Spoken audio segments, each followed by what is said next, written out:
E vamos abrir as Bíblias aqui em Êxodo capítulo 26.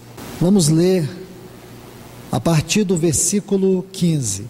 E farás para o tabernáculo tábuas de madeira de acácia, que serão colocadas verticalmente. O comprimento de cada tábua será de 7 metros, e a largura pouco mais de 1 metro. Cada tábua terá 2 encaixes unidos, um com o outro. Assim fará todas as tábuas do tabernáculo. Farás para as tábuas do tabernáculo 20 tábuas, para o lado do meio-dia ao sul, e farás 40 bases de prata debaixo das 20 tábuas, 2 bases debaixo de uma tábua para os seus 2 encaixes, e 2 bases para debaixo de outra tábua para seus 2 encaixes.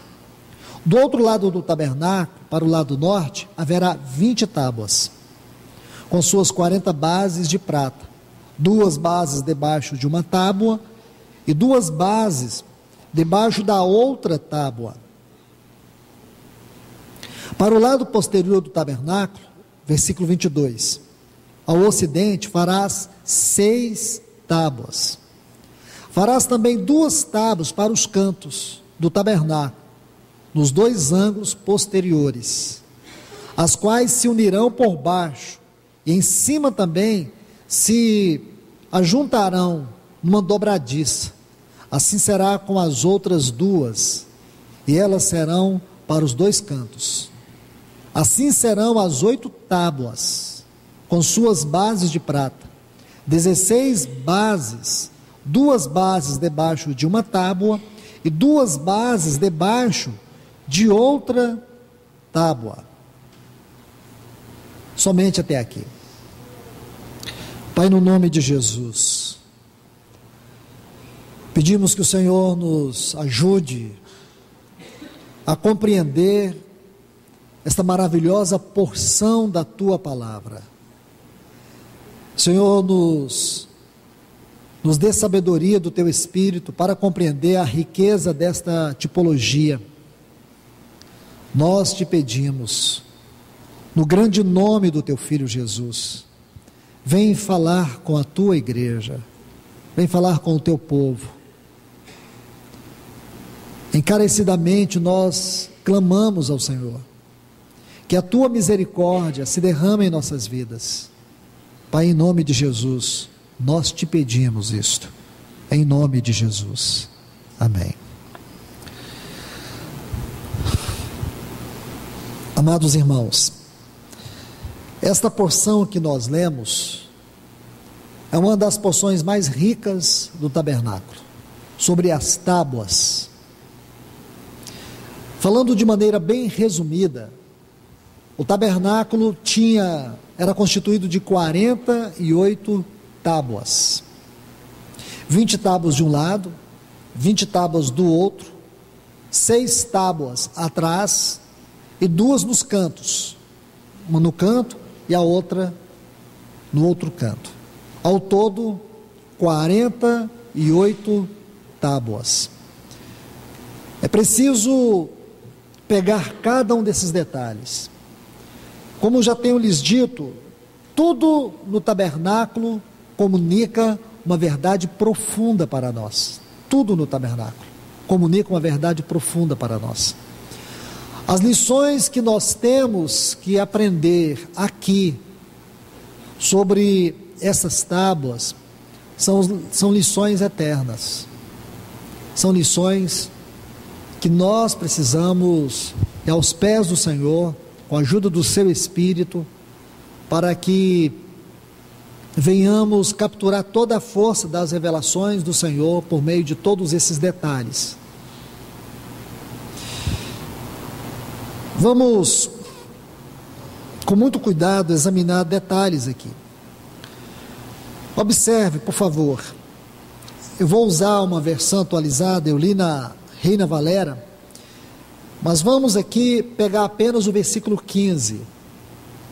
Farás também de madeira de acácia as tábuas para o tabernáculo. Farás de madeira de acácia as tábuas para o tabernáculo. Meus amados, eu quero que vocês entendam comigo o verdadeiro significado aqui desta madeira de acácia. Se você estudar a madeira de acácia, você vai descobrir algumas características sobre ela. Primeiro, é uma madeira de grande resistência. As acácias são madeiras retorcidas, porém de grande resistência. Outro detalhe da acácia é que é uma madeira resistente à corrosão. Por isso, ela nos fala de uma verdade preciosa na edificação da casa de Deus. A pessoa humana incorruptível do nosso amado Senhor. Há um princípio que todos nós precisamos guardar. Os vegetais na Bíblia nos falam da natureza humana. Guarde isso, irmãos. Escreve isso em algum lugar para você nunca esquecer. Os vegetais na Bíblia nos falam da natureza humana. Agora que você olha para a acácia, nessa rápida exposição, qual é a lição que nós aprendemos aqui? A incorruptibilidade da natureza humana do nosso Senhor. Por mais que nos pareça simples essa declaração, ela é extremamente profunda, porque se houvesse alguma mácula, alguma nódoa no caráter do nosso Senhor Jesus, toda a obra da redenção, todo o propósito de Deus sofreria um grande abalo, um abalo eterno, possivelmente irreversível. Porque a sua incorruptibilidade humana foi simplesmente a base e a glória da ressurreição. Porque ele foi aquele que o seu corpo não foi retido na morte, porque nele não havia pecado, e não somente por este fato, porque isso constitui para o Pai um grande testemunho, para a glória da sua justiça e da sua santidade. Se houvesse alguma mácula no caráter do nosso Senhor, não haveria nenhuma garantia para o perdão eterno. Se houvesse algum motivo para Satanás o acusar diante de Deus, a justiça de Deus não estaria satisfeita e todos nós estaríamos a caminho do inferno. Então, por aí, nós temos uma ideia do valor da santidade, da incorrupção, da natureza do nosso Senhor Jesus. Biblicamente falando, é isso que os vegetais tipificam, a natureza humana. Portanto, a madeira de acácia nos fala da natureza humana de todos nós também. Porque a grande e maravilhosa visão do tabernáculo é que, em primeiro lugar, nós podemos ver Cristo, sua pessoa e obra. E sabemos que nós somos fruto desta maravilhosa pessoa e desta grandiosa obra. E aqui nós podemos nos ver na luz de Cristo. É isso que nós temos que olhar para o tabernáculo. Primeiro, para a madeira de acácia aqui. Primeiro, a humanidade corruptível do nosso Senhor Jesus. E segundo, da vida humana adequada, da vida humana que agrada a Deus. A madeira de acácia, em primeiro lugar, nos fala da vida incorruptível do nosso Senhor. E em segundo lugar, fala da vida adequada, da vida que agrada a Deus. A vida que resiste ao sofrimento, a vida que resiste à tribulação, a vida que passou por todas as provas, e ela foi aprovada diante de Deus. Irmãos, eu exorto vocês, nesta noite, a agarrar cada um desses pontos, porque lá no final nós vamos precisar, para poder entender mais acerca disso aqui. Quanto mais forte sopra o vento na acácia, mais ela se torna estável, mais firme. Quanto mais ela sofre pela força do vento, mais as suas raízes se aprofundam. E aqui eu quero que vocês observem que há uma grandiosa exortação para nós, porque muitos cristãos, eles fracassam no momento de provas, no momento de tribulações. O valor da nossa fé, ela tem que ser testada na hora das provas. Grande parte de nós aqui viemos de um contexto onde o evangelho era deformado, onde se ensinava que nós temos que fugir das lutas, que o cristão não pode sofrer doença, que nós temos que viver uma vida sem sofrimento algum. Irmãos, eu entendo que esse evangelho, ele é extremamente corrosivo, danoso, ele tem deformado a mentalidade dos cristãos. E quando você olha na prática, você vê que os cristãos sofrem sim, sofrem com a aprovação de Deus, sofrem com propósito, sofrimento mais a palavra de Deus, sofrimento mais a palavra de Deus, o resultado é caráter transformado. Nós queremos vida cristã sem preço nenhum, nós queremos caráter transformado como um passe de mágica, como uma obra de bruxaria, ou ilusão, feitiçaria, essas coisas que prometem algo passageiro, ou que você não tem que passar por aquilo, que alguém faça para você. Isso é coisa do inimigo, irmãos. O trabalho de Deus na nossa vida é pelo caminho da cruz, tem sofrimento, tem luta. Você sente o calor do fogo, mas você confia naquele que está te provando. Você confia nas mãos que estão te conduzindo. E aqui nós temos essas lições sobre a acácia, raízes profundas que se firmam na terra mediante os ventos fortes, as duras chuvas. Vamos extrair aqui algumas lições. Primeira lição: o desejo de Deus é nos atrair para dentro da revelação espiritual do tabernáculo. Deus deseja nos atrair, Deus deseja mostrar para nós detalhes em nossa própria vida, em nossa própria espiritualidade, aqui com essas figuras, com esses elementos do tabernáculo. Outro ponto, eu creio que todos sabem, nós estamos estudando sobre as tábuas agora, nessa reunião de hoje, sobre as tábuas do tabernáculo, as 48 tábuas do tabernáculo. Então veja isso, essas tábuas, elas são de madeira de acácia. Então a segunda lição: cada tábua do tabernáculo tinha sua própria história. Elas eram apanhadas em algum lugar, cada uma tinha sua distinção, sua singularidade, o tempo que foi plantada, sua própria vida e existência, assim como nós, cada um de nós, porque nós somos também representados por essa tábua, ou essas tábuas. Aqui também tem a nossa história, cada um de nós temos as nossas particularidades, cada um de nós tem algo que nos distingue um do outro, assim como aquelas tábuas. Porém, quando você olhava para o tabernáculo e via todas aquelas tábuas revestidas de ouro,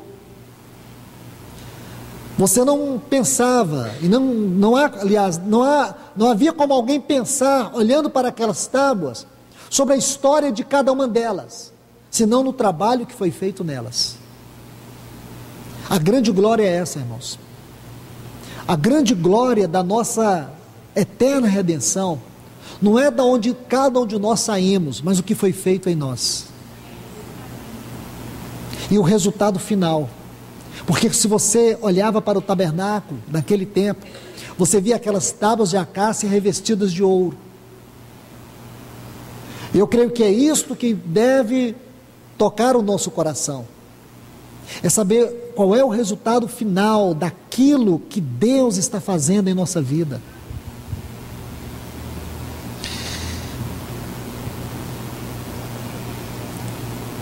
Quando você olha para a história de cada uma dessas tábuas, essa história teve um começo, que foi o trabalho da lâmina, ou do machado, ou daquela ferramenta que a cortou, daquelas lâminas, ou aquelas ferramentas que tiveram que talhar, para que cada uma delas adquirisse o formato, a medida certa. Houve aquele rompimento, porque elas foram arrancadas daquele lugar, assim como nós também. Cada um de nós aqui, estávamos em um lugar de morte, em um lugar, você poderia ser quem você fosse, você poderia estar vivendo a vida que você vivia, porém lá você não glorificava Deus, houve um rompimento, o Senhor foi lá e te cortou, Ele foi lá e colocou os olhos em você e te arrancou de lá. Para quê? Só para perdoar os teus pecados? Não, para fazer de você uma habitação eterna, uma habitação de glória para o seu Espírito Santo, uma casa espiritual. Deixe-me colocar, apenas para reforçar a leitura e o assunto aqui, na primeira epístola de Pedro, por favor, o capítulo 2, apenas colocar esse texto para reforçar esse argumento, e assim a gente vai prosseguir. E assim nós vamos avançar. 1 Pedro capítulo 2, os versículos 4 e 5 diz assim: chegando-vos a ele, a pedra viva, rejeitada pelos homens, mas para com Deus escolhida e preciosa. Vós também, como pedras vivas, sois edificados, casa espiritual, e sacerdócio santo, para oferecer sacrifícios espirituais, aceitáveis a Deus, por meio de Jesus Cristo. Estão vendo aqui, irmãos? Embora aqui fala de pedras preciosas, e aqui fala de tábuas, mas o objetivo é o mesmo, são figuras de linguagem. Irmãos, nós precisamos entender o que é esta obra que Deus está fazendo na nossa vida. Nós precisamos ver o grau elevado de tudo isto. Nós precisamos nos dar conta da grandeza da obra do nosso Senhor. Nós precisamos ver que um dia o Senhor nos arrancou. Um dia nós tivemos que romper com aquelas raízes do pecado e da morte e da condenação. Um dia o Senhor nos tirou. Uma árvore que havia crescido em suas próprias raízes, porém veio a obra da cruz e nos tirou de lá, e graças a Deus que hoje nós somos enxertados em Cristo. Outro ponto aqui sobre a árvore, parece simples, parece que tudo isso que eu estou falando para vocês são coisas simples, aleatórias, não há novidade nenhuma nisso, é apenas imaginação. Porém, por detrás de tudo isso existem aplicações profundas. Cada árvore poderia ter sido boa o suficiente, estável, poderia ter sua função de produzir folhas, sombra, mas enquanto existia em virtude da sua própria vida natural, elas não representavam nada na edificação da casa de Deus, estavam lá. Isto é, nossa vida anteriormente poderia ser a vida que fosse, irmãos, mas nós estávamos lá. Qual é o valor de uma tábua como eu e você lá no mundo? Para Deus nenhum valor, só existe valor no momento que Ele entra na nossa vida, nos reveste da sua natureza e nos coloca na edificação da sua casa. Esse é o grande valor. Os cristãos hoje não estão dando valor na sua vida espiritual. Irmãos, a quantidade de cristãos que vivem a vida cristã, mas eles não dão valor, eles se contentam em ser crente, eles se contentam em reuniões, eles se contentam em cantar, eles se contentam em ter uma Bíblia, mas porém eles não têm um relacionamento sério com Deus, eles não compreendem o propósito de Deus, eles não entendem o significado da redenção, limitam a redenção a perdão de pecados, eles não compreendem que existe uma função de glória, eles não conseguem transpor as barreiras do natural e ascender nas realidades eternas, nas esferas celestiais. Um dia está aqui na Bíblia, no capítulo 21 e 22 de Apocalipse, retrata de maneira grandiosa que nós seremos uma cidade que não vai ter sol, porque o Senhor será o seu sol. Não haverá dia e nem noite, porque o Senhor será o nosso sol. Uma cidade que será uma noiva, uma cidade que será um tabernáculo. E Deus, a Bíblia diz, vai tabernacular conosco nessa cidade. Mas o que é que nós temos aqui no tabernáculo? Uma realidade espiritual que aponta para este grande evento. Muitos cristãos estão, irmãos, enganados na vida cristã, estão vivendo a vida cristã de qualquer maneira, uma vida cristã que não tem oração a não ser para pedir coisas, não oração que é relacionamento. Se a sua vida cristã não tem uma realidade de oração, que é comunhão com Deus, que é relacionamento com Deus, sua vida cristã é deficiente. Se você tem uma vida cristã que a leitura da Bíblia é só para desencargo de consciência, então você não toca a palavra viva de Deus, e esta palavra não é vida em você, você tem uma vida espiritual deficiente. É por essa razão que você encontra muitos cristãos, olha o celular deles, está encharcado de música, olha as aptidões e os gostos que eles têm por filme, eles não ficam incomodados em ver pornografia, e depois dobrar o joelho logo em seguida e orar e dormir, e não sente nenhuma dificuldade no pensamento, na consciência. Mas por quê? Consciência cauterizada. E sabe qual é o argumento deles? Se a minha consciência não me condena, não é a consciência sua que tem que te condenar, a palavra te condena. A palavra te condena. Esse é o defeito de não ter uma boa consciência. Uma boa consciência é uma consciência renovada. Uma boa consciência é uma consciência que não é conformada com o mundo. Uma boa consciência é uma boa consciência porque o Espírito Santo encheu o coração. Cristãos mundanos, irmãos, não sabem qual é o propósito da sua salvação. Os locais de reunião estão cheios desse tipo de gente, que cantam, mas fingem que adoram, que oram, mas não creem na oração. E outra, muito da oração deles é só para pedir coisas, e é quase que uma desculpa para Deus. Eles oram como se estivesse pedindo desculpa. Falo para vocês, irmãos, nesse mundo chamado igreja com I minúsculo, existe tantas pessoas perdidas como no próprio mundo. Como no próprio mundo. Se você apertar muito a convicção das pessoas, não sobra nada, nem cinza, nem pó.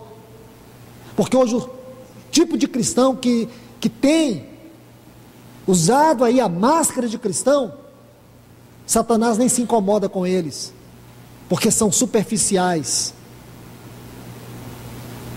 O cúmulo da estupidez, eu já falei isso muito para vocês, é as pessoas ouvirem a verdade, gostarem da verdade, falar a verdade e viver no engano.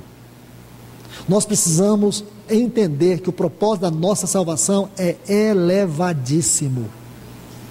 Olha aqui, irmãos, tábuas, simples tábuas, que foram cortadas, que foram tiradas lá do seu lugar, arrancadas das suas raízes, para agora viver uma outra realidade, ser trabalhada, cortada pela lâmina da cruz, adornada com o ouro do caráter de Deus, para se tornar um santuário eterno para a habitação do Espírito. Essa é a sua história, e a sua história. Vamos aqui a uma outra lição. Se você olha para esta madeira de acácia, que um dia foi uma árvore, um dia foi uma acácia, agora é uma tábua. Se você observar tudo o que aconteceu para que ela se tornasse uma tábua no tabernáculo, você vai chegar à conclusão que a natureza, entretanto, teve que ser trabalhada. Você vai ver que foi trabalhada com severidade, foi trabalhada de maneira implacável. Para quê? Para que ela se tornasse uma tábua na medida certa daquilo que Deus exigia.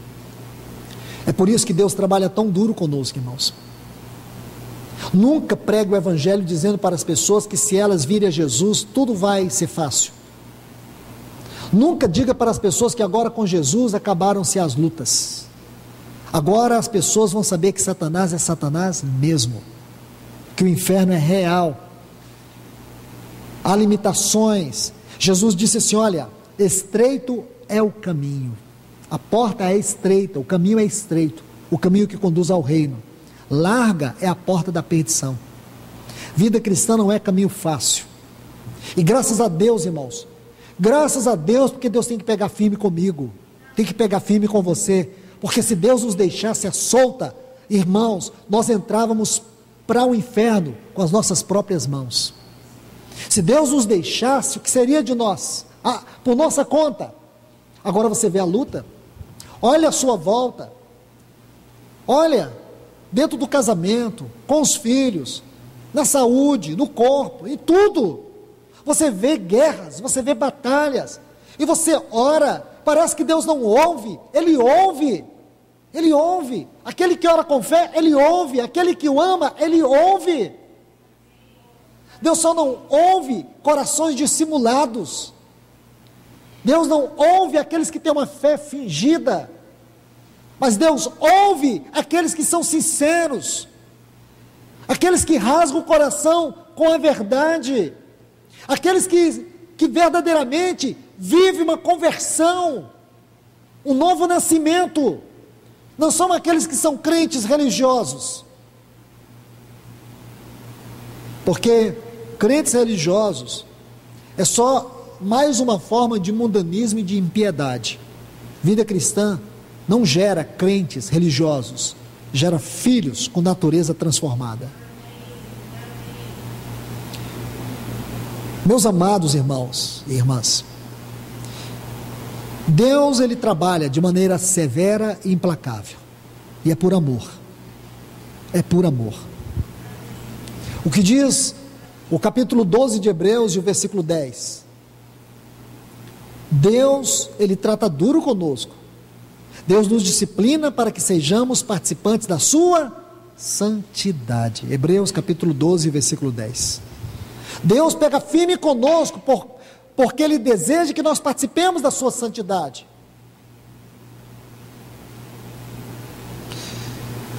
Quando o machado cortou a árvore da sua posição, da sua raiz, quando deixou prostrada e caída, mas isso não constituiu o fim da sua história. Aquela árvore foi cortada, foi jogada ao chão, mas não constituiu o fim da sua história, o começo da sua grande história. Outrora, ela vivia lá, mesmo cumprindo a sua função natural, ela estava lá, ela era apenas mais uma árvore. Agora, depois que o machado foi contra ela, golpeando severamente, arrancando ela do seu lugar, um trabalho duro da lâmina que a cortou, a maneira como ela foi esculpida para entrar na medida certa, fez toda a diferença, para que ela se tornasse algo único na história, uma tábua que fazia parte daquele santuário, onde a Shekinah de Deus vinha sobre ela, e a presença de Deus entrava para dentro daquele lugar, e se encontrava Deus ali com o sumo sacerdote. A glória de Deus entrava naquele lugar. E você vê, a tábua estava ali, dando contorno para esse ambiente de glória. Irmãos, esta é a nossa vida. A cruz veio severamente trabalhando, e tem trabalhado, como aquela árvore, ou como aquelas árvores, ou com aquelas árvores, foi um fato único, um ato único. Na nossa vida não, o ato é contínuo. A cruz continua nos golpeando, continua cortando, continua penetrando. E veja isso de maneira positiva. Veja isso. Se você não está sofrendo pelo seu pecado, se você não está sofrendo pelo seu ego, então você deve estar sofrendo por Cristo. Se não é por Cristo, então é por causa do pecado, é por causa do ego. Deus deseja que nós tenhamos, irmãos, um coração que se arrependa, um coração que se quebrante. É por isso que Ele envia sofrimento, lutas. Não é para nos lançar para o inferno, é para que nós cresçamos, é para que a sua obra aprofunde em nós, é para que naquele dia você olhe para trás e você diga: Deus, ainda bem que eu tenho toda a eternidade para te agradecer por cada sofrimento que eu passei, porque tudo foi providência tua. Irmãos, os nossos sofrimentos, mesmo que tenhamos que sofrer por causa dos nossos pecados, ou por causa do nosso ego, para que tenhamos o coração quebrantado, mesmo esses sofrimentos são motivos de nós, e é algo íntimo que temos que fazer, adorar a Deus, porque sofremos até mesmo pelos nossos pecados, ou pelo quebrantamento do nosso ego. Nós temos que adorar a Deus. Você tem que adorar a Deus, e dizer: Senhor, obrigado, porque a minha carne tem prevalecido, mas o Senhor tem colocado esse espinho na minha carne, para que eu não me torne uma pessoa soberba, e sim uma pessoa quebrantada. É assim que o machado da cruz, a lâmina da cruz, vai trabalhando na nossa vida. É um processo que dói, mas é necessário. O processo desse corte, através do machado, tinha que prosseguir, cortando, modelando, até que ela estivesse na dimensão e nas medidas apropriadas. Nós precisamos entender isso, irmãos. Deus tem uma medida, e é por isso que a cruz trabalha na nossa vida, para que nós cheguemos à estatura do varão perfeito. Nossa estatura humana, adâmica, é uma vergonha, não é apropriada. Nossas disposições naturais não é o que Deus quer. O que Deus quer e busca na nossa vida é encontrar o que de Cristo está sendo trabalhado. Nenhum cristão deve se vangloriar do seu temperamento, do seu caráter, das suas particularidades naturais. Nenhum cristão, porque até nossas boas ações, as nossas boas virtudes, elas têm más intenções. Até quando você faz o bem, você procura naquilo vangloriar-se, mesmo que secretamente, ou de alguma forma mostrar para alguém. Em nós, Paulo diz: em mim, isto é, na minha carne, não habita bem algum. Até quando o bem existe, ele tem a finalidade maléfica. Só vale a pena na nossa vida aquilo que das virtudes de Cristo foram formadas em nós pelo trabalho da cruz. A nossa bondade vinda de Adão só traz dano, irmãos. Gera em nós uma falsa espiritualidade. E esse tipo de espiritualidade é tão pervertida que em determinados momentos nós começamos a nos justificar diante de Deus, ou então, às vezes até inconscientemente, quando passamos por alguma situação que nos reprova, nós queremos colocar Deus no nosso tribunal e acusar Ele. Por que nós estamos sofrendo? Porque somos tão bons, fazemos tudo certo, oramos, lemos a Bíblia, vamos às reuniões. Irmãos, qual é o bem que existe na nossa carne? Porém, quando a carne é vencida, o ego é esmagado, você nunca está satisfeito, você sempre quer agradá-lo mais. Você sabe que o servo bom e fiel não é aquele que faz o que tem que ser feito, é aquele que procura fazer além. Porque quando você faz só aquilo que está prescrito, você se torna religioso. Você só faz aquilo que está ali dizendo para você: não faça, não matarás. Então você pode dizer assim: nunca matei nada, nunca matei ninguém, não matei nenhum bicho. Mas a questão não é não matar, é ser um instrumento de vida. Não é fazer o mal para alguém, é deixar que a vida de Cristo flua da sua vida para outro. Não é matar o outro, é ser vida para ele. É sempre além, é sempre muito mais. Agora, quem é que consegue muito mais? Ninguém. Então, como que eu posso ir além? É quando as virtudes de Cristo são formadas pelo trabalho da cruz. Aí sim, aí ele vai fluindo na minha e na tua vida. Sabemos que não podemos ter nenhum lugar vital no propósito eterno de Deus, até que o trabalho da cruz se consuma em nós. Nós nunca poderemos ocupar um lugar de excelência no propósito de Deus sem o trabalho da cruz. Pelas nossas obras nós fracassaremos. Eu acabei de falar sobre isso. Pelas nossas virtudes naturais, por mais que nós julguemos que elas são boas, elas não vão agradar a Deus. As coisas boas da nossa natureza têm suas raízes em Adão e não em Cristo. Então, se nós buscamos ser esta tábua da edificação da casa de Deus, é necessário que nós entendamos a profundidade do trabalho da cruz. É importante, irmãos, uma outra lição aqui. É importante para a nossa vida espiritual compreendermos o quanto nós precisamos ser cortados de todos os nossos recursos naturais. Assim como aquela árvore, ela foi cortada das suas raízes naturais. É isso que Deus faz conosco. Você nunca vai conhecer um cristão que vive a vida cristã elevada, confiando nos seus próprios recursos, confiando na sua própria carne, no seu próprio suor. Você nunca vai encontrar. Por mais que ele tenha recursos, por mais que ele tenha alguma coisa, por mais que você veja nele algo, você pode ter certeza, se isso não for um trabalho da cruz, então a vida dele, por mais aparentemente piedosa que seja, não glorifica a Deus. Por mais que você olhe e vê uma capa ali de espiritualidade, isso é superficialidade, não tem profundidade. Nas lutas e nas provas, ele vai fracassar. Então aqui tem um ponto importante. É essencial compreendermos a razão de sermos cortados dos nossos recursos naturais, da nossa condição natural. O cristão só é verdadeiramente cristão quando ele entende, ele percebe, ele sente que ele foi cortado e que ele pode dizer assim: não sou eu quem vivo, Cristo vive em mim.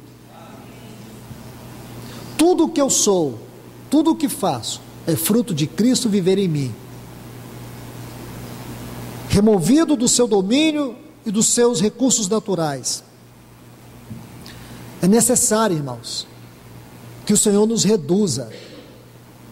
É necessário que o Senhor nos reduza a nada. Nos leve abaixo de zero. É necessário. Especialmente os irmãos que ministram a palavra. Porque para nós que temos o encargo da palavra, há uma sutileza, há uma tendência inconsciente de acharmos que nós somos alguma coisa. Você pode até por um tempo ser, mas um dia você vai ver que a luz apaga, que a graça sai, que a vida não flui.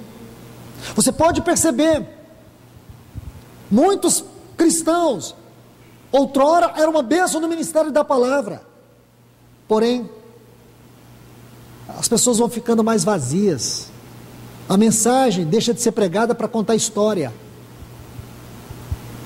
e parece que a pessoa prega só com o nome, não com a vida de Deus.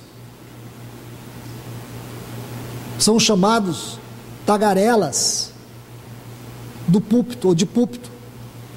Meus irmãos, nós temos que aprender a nos submeter à cruz de Cristo Jesus e depender do Espírito Santo e confiar em Deus e buscar a mensagem de Deus e não a nossa. Deixar Deus falar ao nosso coração sua palavra. E Ele primeiro tem que falar a nós, Ele tem que edificar aqueles que ministram. Nós não somos empregadinhos de Deus, garotos de recado. ouve de Deus e joga para a igreja. Nós temos que deixar a palavra trabalhar, ela tem que nos quebrantar, tem que nos humilhar, nós temos que orar, falar: meu Deus, minha vida não tem tido essa realidade. Isso tem que esmagar primeiro a nossa vida. No momento que você está estudando, você não tem que só pensar na igreja, em primeiro lugar, pense na sua vida. Como disse Paulo, cuida de ti mesmo. Porque muitos pregadores, infelizmente, eles não puderam, e alguns não podem, no final das suas vidas, dizer o que Paulo diz: combati o bom combate, acabei a carreira e guardei a fé. Muitos estão terminando o combate, terminando a carreira e perdendo a fé. E como isso é importante, irmãos, combater o bom combate. Muitos estão combatendo sem ser o bom combate. O bom combate, irmãos, é difícil. O bom combate, esse bom combate, é uma guerra na qual nós não temos em nós mesmos nenhum recurso para combater. O bom combate da fé, é uma guerra travada no mundo espiritual. E a única forma de você sobreviver é Deus te reduzir abaixo de zero. E você nunca confiar em si mesmo. Vamos avançar um pouco mais, vamos ver outras lições. A tábua, elas eram feitas para se conformar a um certo padrão prescrito.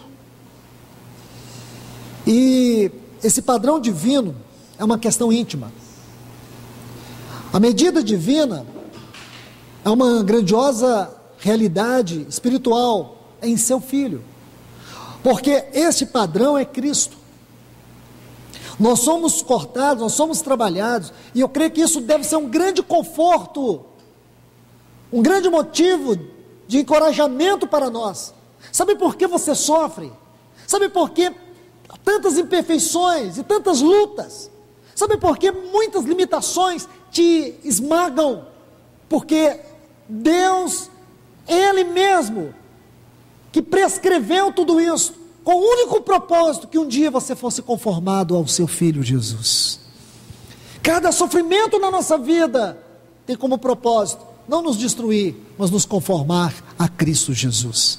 O cristão não é como o mundo, não é como o ímpio, que sofre suas próprias consequências. Nós podemos sofrer as consequências dos nossos pecados? Claro que sim, mas não como o mundo.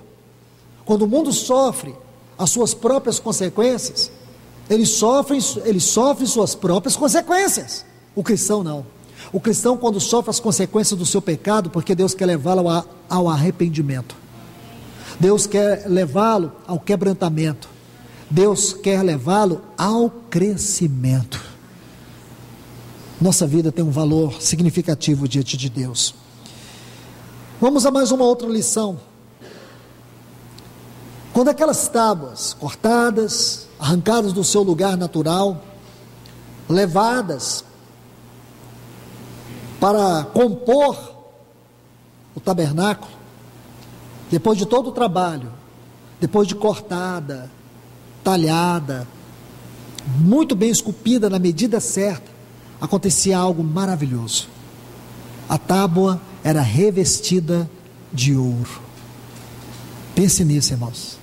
A tábua era revestida de ouro. Isso é maravilhoso. O ouro tinha o efeito de conceder um valor grandioso, uma glória que não pertencia àquela tábua. Quem olhava para aquela tábua não poderia saber, se não conhecesse sua história, não saberia dizer que tábua era. Por quê? Por causa do ouro. Quem olhava o tabernáculo e via todas aquelas tábuas e não conhecia, não poderia dizer que aquelas tábuas eram tábuas retorcidas. Nós éramos tábuas retorcidas. Quem olhava assim para a minha vida, para a tua vida no passado, escravos do pecado, filhos das trevas, filhos da ira, todos nós andávamos no caminho de trevas. E agora? Agora não. O valor não está em nossa história, na nossa natureza. Sabe qual é o valor? É que Deus nos revestiu da sua própria natureza pela obra do seu Filho. Tábuas, madeiras de acácia, porém revestidas de ouro. Pense nisso, por alguns segundos. Você pode não gostar de muitas coisas na sua vida, que é normal. Nós somos inconformados com nós mesmos. Sempre queremos algo mais de nós mesmos. E o pior é que a gente não consegue. Somos cheios de imperfeições. Qualquer pessoa que é honesta consigo mesma consegue ver quantas imperfeições tem na sua natureza. Quando você chega de Deus, diante dele em oração genuína, verdadeira, você sente as suas mazelas, você sente as suas misérias. O Espírito Santo vai te lembrando as coisas que você fez, e você vai se derramando em arrependimento diante de Deus, até que você sente o efeito daquela gota poderosa do sangue vindo sobre a sua vida, dizendo: o caminho está aberto, entra, fala, adore, confesse, porque esse lugar é teu, foi aberto e salpicado com o sangue do Cordeiro. Ninguém poderia entrar nesse lugar, só o sumo sacerdote. Agora eu e você podemos entrar. Por quê, irmãos? Porque nós somos filhos, porque aquele Cordeiro entrou por nós, aquele sumo sacerdote entrou por nós, e nos garante a segurança de entrarmos com firmeza, com ousadia. Apesar de nós, tem o sangue naquele caminho, e há um homem sem pecado, que sentou lá no trono. Ele é o nosso sumo sacerdote, o tal sumo sacerdote, de grandeza tal, de beleza infinita, de santidade eterna, que está lá por mim e por você. Você entra. Mas qual é o valor da sua vida diante de Deus? Qualquer um de nós que olharmos uns para os outros aqui, não podemos avaliar o valor que você tem. A única maneira que eu tenho de avaliar a tua vida é se eu entender o que está escrito nesses textos que acabamos de ler. Tábuas, madeiras de acácia revestidas de ouro. Só Deus vê. Só Deus. Ninguém aqui é capaz de ver. Só somos capacitados a ver se este colírio do Espírito Santo, que é a sua palavra, vir sobre os nossos olhos. Aí você olha para cada irmão e vê que diante de Deus nós somos revestidos do ouro da sua natureza e do seu caráter. Mas o interior, madeira de acácia. No seu interior, você é isso. Isso não muda. Mas o que vale diante de Deus agora não é a nossa natureza, é o que vestiu a nossa natureza. O que vale diante de Deus não são as nossas raízes, é o trabalho da cruz. É isso que vale para Deus. É isso que habilita eu e você dizer que nós somos parte desse santuário eterno, como uma tábua. Vamos avançar. Isso é muito maravilhoso, porque esta é uma grande característica da vida de Cristo, que nos foi dada a nós. Ele nos deu algo da glória da sua natureza. Não sou eu que estou dizendo, é a palavra que diz. É a palavra que diz. Vamos ainda ver outra lição, e aqui nós vamos terminar.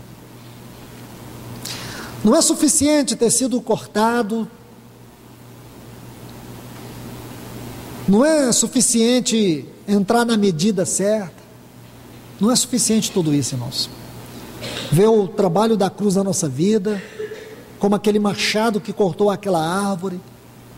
Não é suficiente você dizer assim: Deus está trabalhando em mim, em minha vida, as medidas de Cristo. Não é suficiente tudo isso. Não é suficiente você dizer assim: eu sou uma tábua. Isso não é suficiente. Eu quero que você observe aqui algo muito especial.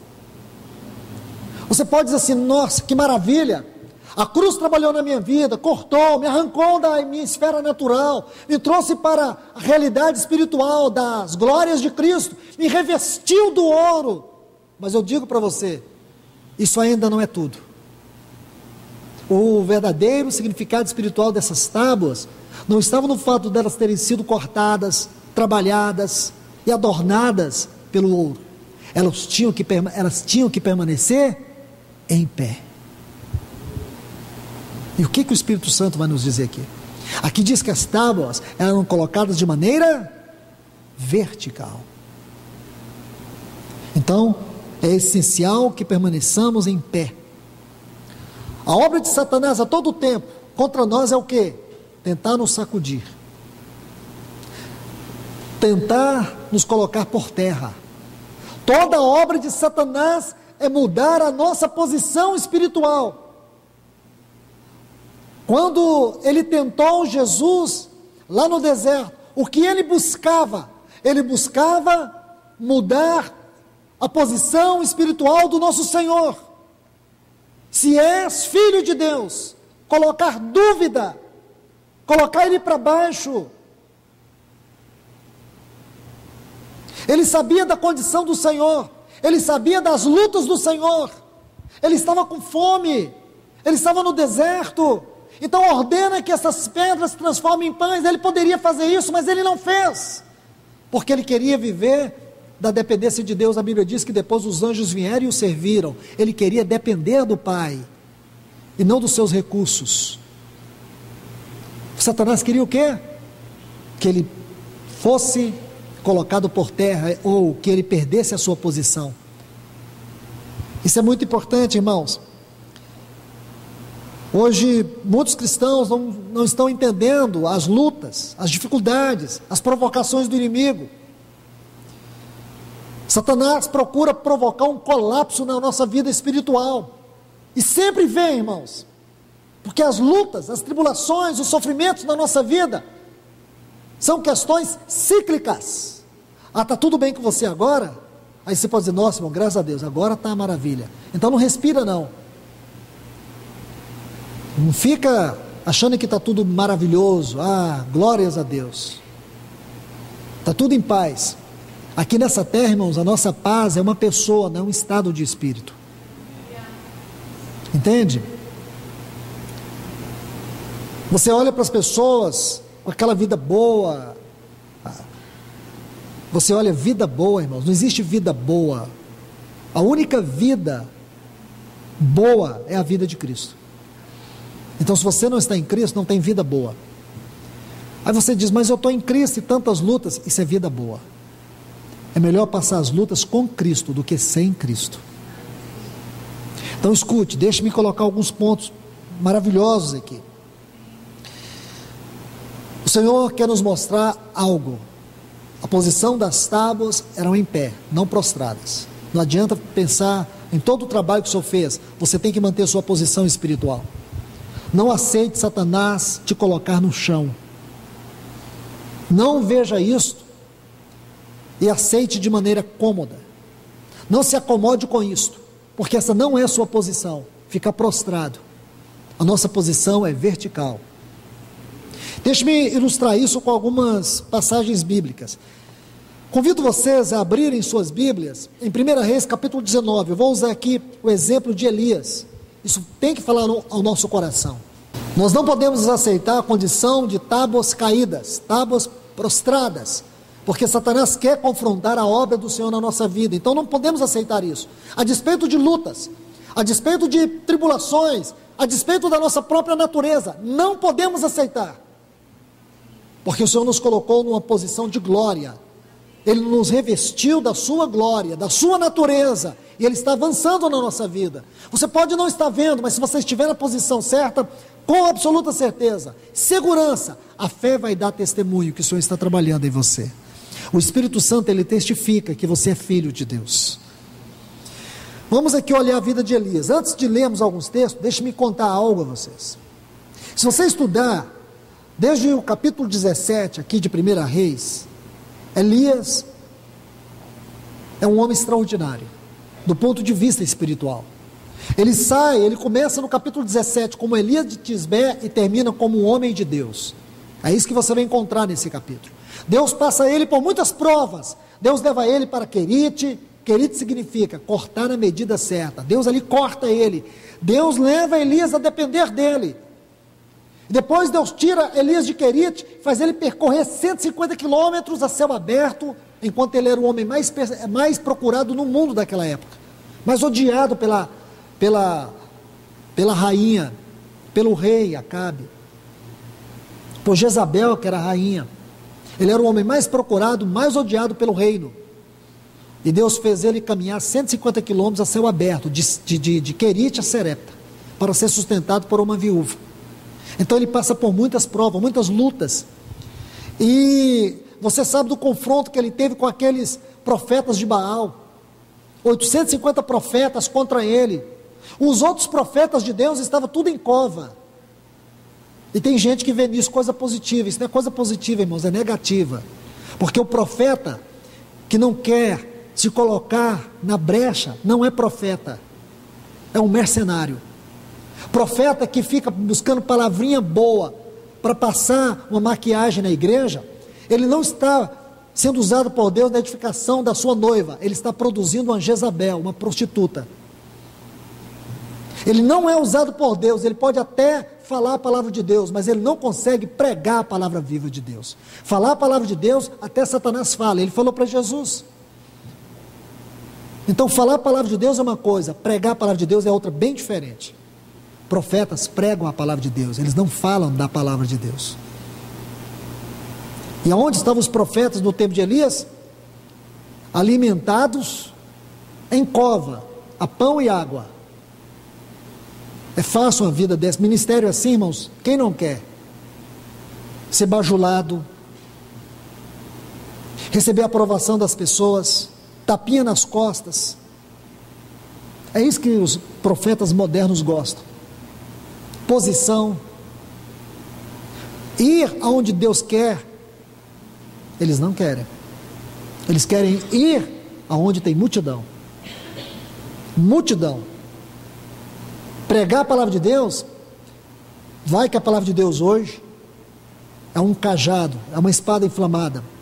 É melhor pregar rosinhas, florzinhas, historinhas, coisinhas. É melhor falar essas pequenininhas coisas que não ofendem. Mas ofender a Deus, não se importa.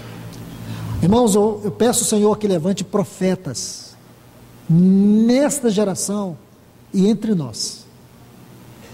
Pessoas que preguem mesmo a palavra de Deus, com vida e eficácia. Porque é muito fácil vir aqui e falar qualquer palavra.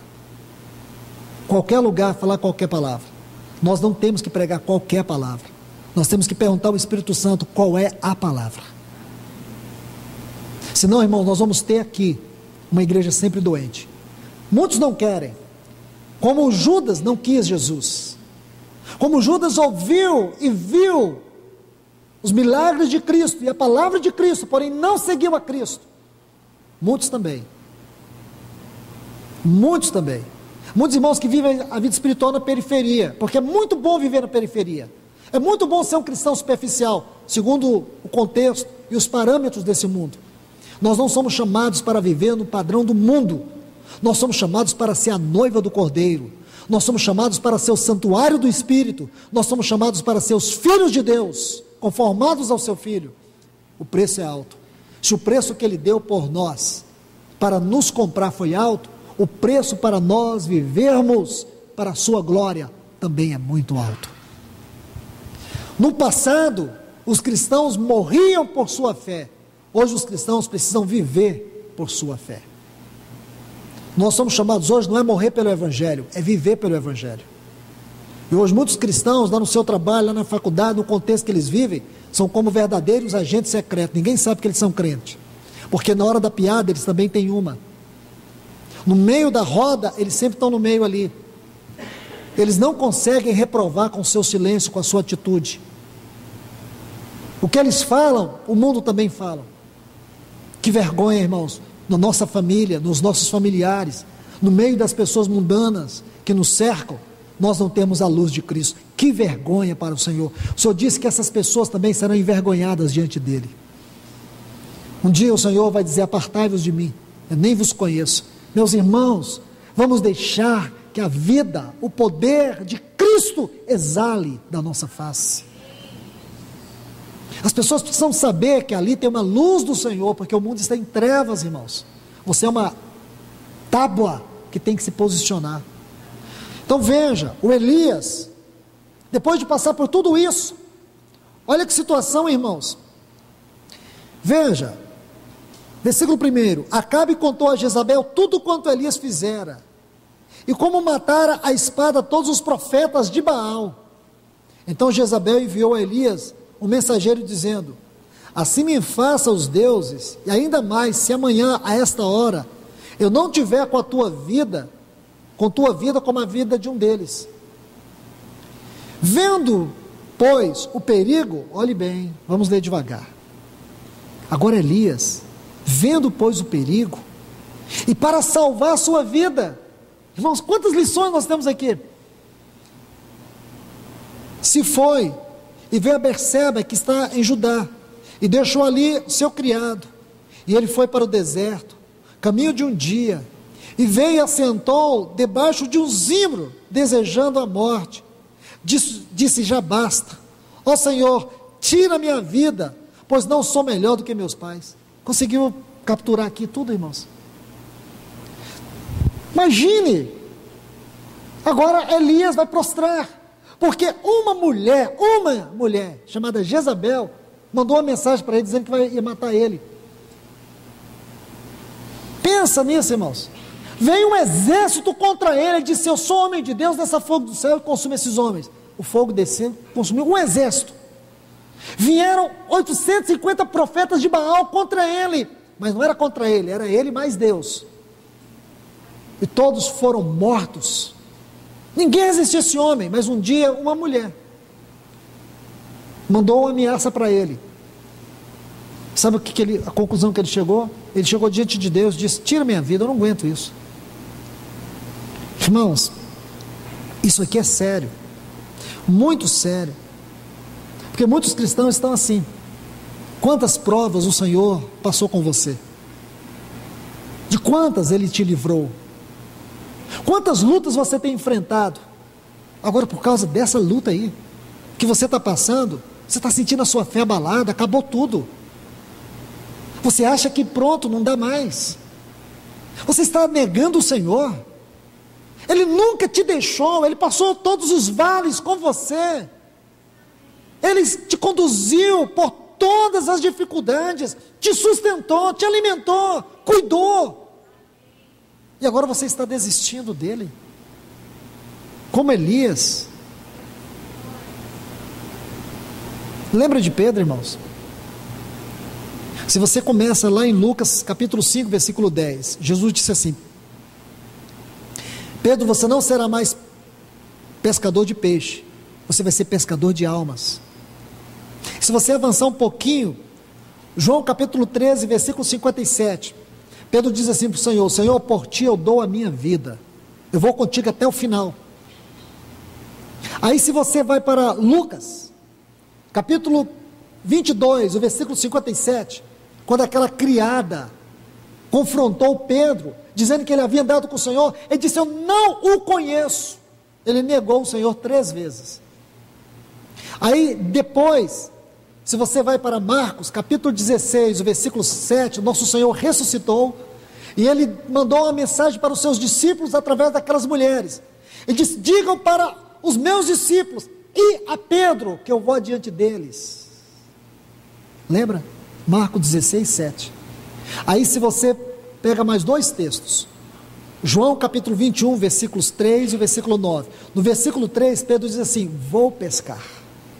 Vou pescar.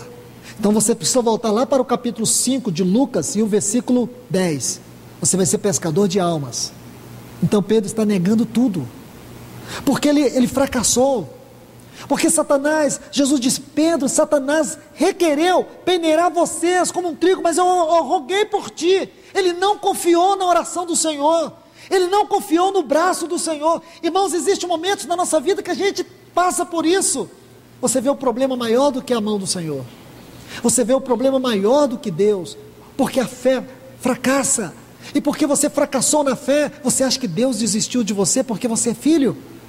Deus não desiste justamente porque Ele te fez filho, e Ele te fez mediante a obra do Calvário, do Filho dEle. Agora você é filho, Ele te revestiu da natureza do seu filho, do ouro. Então Ele não desistiu de você. Você pode desistir dEle, mas Ele não vai desistir de você. Aí, você vai ver no versículo 9 de João 21, Pedro foi pescar, mas o Senhor tinha preparado ali um braseiro com peixe, aguardando Pedro chegar. Isso nos leva para um outro ponto muito importante, Salmo 78, versículo 19, é claro que muitas vezes a gente usa esse texto de maneira afirmativa, e de maneira positiva, mas ele está colocado no Salmo de maneira negativa, esse Salmo é uma grande exortação. Por favor, deixe-me ler com você Salmo 78, veja, a partir do versículo 19, vamos pegar essa parte, porque o nosso período já encerrou há muito tempo. Está assim: e falaram contra Deus, poderá, porventura, nos preparar uma mesa no deserto? Está vendo? É negativo, é o povo que está falando. Aí você vai ver as reações de Deus. O povo está dizendo: Deus pode nos preparar uma mesa nesse deserto? Olha as reações de Deus. Enquanto o povo está murmurando, aí diz: e Ele feriu a penha, e brotaram água, torrentes inundaram a terra. Aí eles dizem: poderá nos dar pão, porventura, carne ao seu povo? Ouvindo isso, o Senhor indignou-se. Aí você vai ver o versículo 22, porquanto não creram em Deus, nem confiaram em seu coração. Contudo, esse contudo aqui, irmãos, deve ser algo muito forte na nossa vida. Contudo, um povo que diz: porventura pode Deus preparar-nos uma mesa no deserto? Pode Deus nos dar pão? Pode Deus nos dar água nesse deserto? Aí diz: contudo, mandou as nuvens de cima e abriu as portas dos céus, fez chover sobre eles maná, para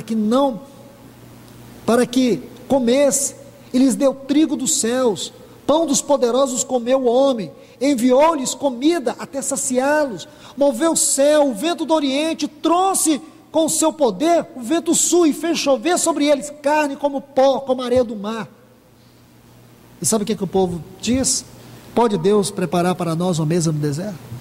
Chega um momento que a nossa fé é assim, irmãos, duvida de Deus, mas Deus não desiste de nós, contudo Ele não desiste de nós. Então chega um momento que você entende, Elias, você entende, mas não pode aceitar. Nós não fomos chamados, nós não fomos revestidos, nós não fomos arrancados da nossa raiz adâmica, nós não fomos trabalhados pela cruz, pela obra de Cristo, nós não fomos revestidos da natureza de Deus para sermos tábuas prostradas, nós fomos trabalhados até aqui, para que nós mantivéssemos a nossa posição no santuário de Deus.